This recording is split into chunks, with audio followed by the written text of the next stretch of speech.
ભાજપના પૂર્વ ધારાસભ્ય મધુ શ્રીવાસ્તવ જેમની શક્તિસિંહ સાથેની મુલાકાત બાદ અટકળો તેજ જોવા મળી રહી છે। બપોરે 3 કલાકે આ બેઠક મળી હતી અને ત્યારબાદ અટકળો તેજ થઈ છે। 1 કલાક સુધી મધુ શ્રીવાસ્તવ કોંગ્રેસ કાર્યાલયમાં રોકાયા।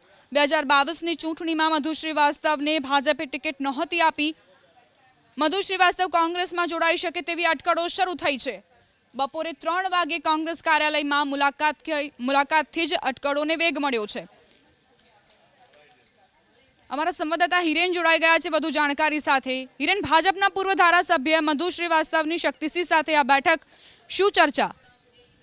તો આજે બપોરે 3 વાગે કોંગ્રેસ કાર્યાલય જે પાલડી ખાતે આવેલું છે ત્યાં શક્તિસિંહ ગોહિલ અને ભાજપના પૂર્વ ધારાસભ્ય મધુ શ્રીવાસ્તવની એક બેઠક મળી હતી। સૂત્રો પાસેથી માહિતી મળે છે એ મુજબ લગભગ 1 કલાક આ બેઠક ચાલી હતી અને બેઠક પૂર્ણ થયા બાદ અટકળો એવી વહેતી થઈ છે કે મધુ શ્રીવાસ્તવ કોંગ્રેસમાં જોડાઈ શકે છે। એની પાછળના કારણની જે ચર્ચા થઈ રહી છે એ કારણ એવું છે કે 2022 વિધાનસભા હિરેન, આપને અટકાવવા માંગુ છું। અમારી સાથે કોંગ્રેસ નેતા વિમલ શાહ પણ જોડાઈ ગયા છે। વિમલભાઈ, મધુ શ્રીવાસ્તવ સાથે શક્તિસિંહ ગોહિલની આ બેઠક, શું સંકેત? શક્તિસિંહભાઈ જયારે પ્રમુખ થયા ત્યારે મધુ શ્રીવાસ્તવભાઈએ એમને ફોન કર્યો હતો અભિનંદન માટેનો।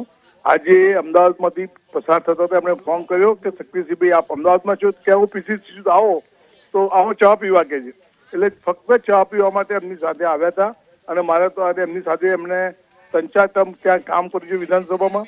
પછી મારી સાથે પણ એ ભારતીય જનતા પાર્ટીમાં હતા એટલે મારી સાથે પણ મિત્રતા હતી એટલે મેં સાથે બેસીને ખાલી ચા નાસ્તો કર્યો છે। એ સિવાય કોઈ પોલિટિકલ ચર્ચા થઈ નથી ને અભિનંદન આપવા પૂરતું જ આવ્યા હતા।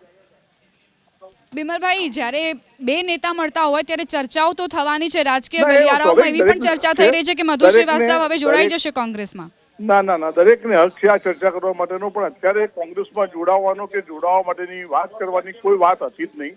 આટલું હું તમને ચોક્કસ કહીશ કારણ કે હું પોતે હાજર હતો।